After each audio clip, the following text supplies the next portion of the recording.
Monsieur le ministre de la Santé, depuis le début de la crise sanitaire, les personnels hospitaliers accomplissent un travail exceptionnel pour lutter contre l'épidémie qui frappe notre pays. Malgré des pénuries de masques, de blouses, de respirateurs, leur sens du dévouement est exemplaire.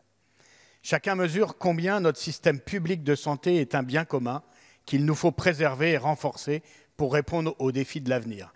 Dans ce contexte, nous sommes profondément choqués par les propos tenus ce week-end par le directeur de l'ARS du Grand Est, confirmant en pleine crise sanitaire la suppression de 598 emplois et de 174 lits à l'hôpital de Nancy.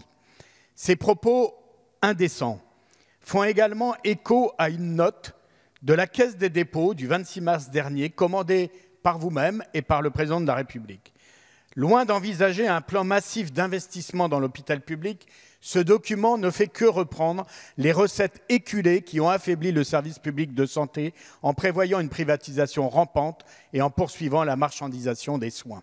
Depuis janvier 2018 et le début de notre Tour de France des hôpitaux, nous, parlementaires communistes, vous alertons sur la situation de crise que connaît l'hôpital tout en mettant sur la table des propositions.